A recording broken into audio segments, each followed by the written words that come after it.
आता आलो आम्ही जेतवन. आता शेवटचा स्टॉप आहे ना आपला मेंढीताई, झाला आता घरी. शेवटचा आता जेतवनला आलो आम्ही. इथे खूप बुद्धांच्या मूर्त्या आहेत. जेतवन प्रतिष्ठान जेतवन.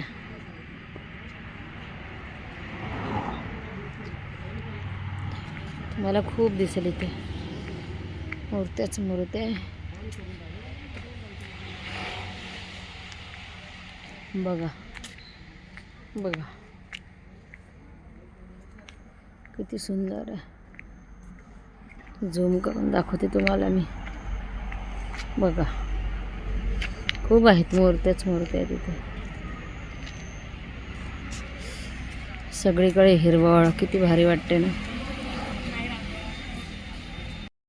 तर बघा किती सुंदर मूर्त्या आहेत आणि इथलं जे वातावरण आहे ना इतकं प्रसन्न वाटतं जेतवनमध्ये आल्यावर. पण म्हणजे व्हिडिओतून मी जे नेहमी सांगते तुम्हाला, व्हिडिओतून दाखवणं आणि स्वतः तिथं जाऊन अनुभव करणं हा फार वेगळाच अनुभव असतो. खूप मस्त आहे. इथे माझं येण्याचा दुसरा टाईम आहे, दुसऱ्यांदा आले आहे. अजून एक ठिकाण होतं, एका ठिकाणी जायचं होतं आम्हाला, पण तिथे वेळ नव्हता पुरेसा, रात्र होणार होती, म्हणून आम्ही मग शेवटचा स्टॉप जेतवनच होतं आमचं. आणि बघा इतकं हिरवळ, इथं केळाचे झाडं पण होते आणि खूप प्रसन्न वाटत होतं. इथे दिसत असून स्वच्छतेची पूर्ण काळजी घेतल्या जाते. स्वच्छता किती आहे इथे दिसत आहे तुम्हाला. आणि कसं होतं, हा व्हिडिओ म्हणजे बरेच दिवस झाले आहे, मी म्हटलं चला आज तुमच्याशी शेअर करावं. 3-4 दिवसाआधीचा व्हिडिओ आहे, तुम्हाला माहीत आहे मी तुम्हाला रोज एक व्हिडिओ टाकत होती. तर असं काही एक कारण होतं ज्याच्यामुळे बाहेरगावी जावं लागलं, त्याच्यामुळे माझा लेट झाला हा व्हिडिओ. मला बरेच जण म्हटलं ताई तुम्ही जेतवनला गेले नाही. तर मी जेतवनला गेली होती, पण हा व्हिडिओ माझा लेट टाकण्यात आला. एक एमर्जन्सी काम होतं त्याच्यामुळे मी तिथे गेली होती.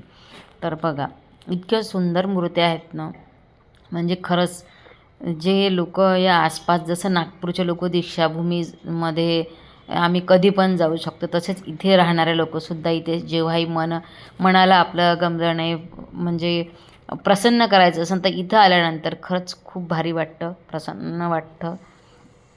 दिसतंय तुम्हाला किती छान. तर आता आम्ही आतमध्ये आलो विहारामध्ये आणि आम्ही तुम्हाला जसं सांगितलं जिथे जिथे गेलो तिथे तिथं वंदना घेतली. आणि बघा आतमध्ये किती सुंदर सुंदर मूर्त्या आहे. खूप असे जुन्या गोष्टी आहेत ज्या आपल्याला पुरातन आहेत, इथे त्या दिसत आहे तुम्हाला. बघा किती सुंदर आहे. हे उत्खननातून निघालेले आहेत, हे सगळे दिसत असेल तुम्हाला. नक्षीकाम बघा, कोरीकाम बघा, आणि हे बघा किती भारी आहे ना. तर वर्षातून एकदा तरी जिथे जिथे महाराष्ट्रात विदर्भामध्येच इतकं बघण्यालायक आहे ना, खूप बघण्यालायक आहे. आपण म्हणजे आपल्याला कमी पडेल इतकं आहे. ते वर्षातून एकदा तरी जावं आणि आपल्या मुलांसोबत, आपल्या फॅमिलीसोबत, आम्ही मैत्रिणीसोबत तर जातो, पण मुलांसोबत, फॅमिलीसोबत म्हणजे बघा इथल्या मूर्त्या बघा किती सुंदर आहे. प्रत्येक मुद्रा अशी तुम्हाला वेगवेगळी दिसत असेल तर दाखवल्यानंतर मुलांनासुद्धा कळेल, महत्त्व कळेल त्या गोष्टीचं. आणि हे सगळं बघता बघता कधी रात्र होत आली कळलं नाही आम्हाला.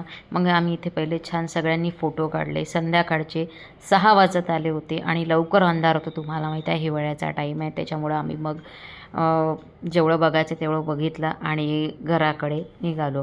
घराकडे जाता जाता मला वेळ झालाच. फायनली मला 8-8:30 वाजत आले होते.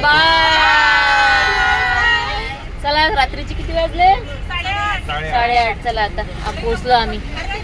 चला आपापल्या घरी व्यवस्थित जा, जास्त नाचू नका. हो या चला सगळेजण. चला चला मी आली आहे शताब्दी चौकामध्ये. आता येतं मला कबीर घ्यायला. आली मी घरी. चला बाय, भेट.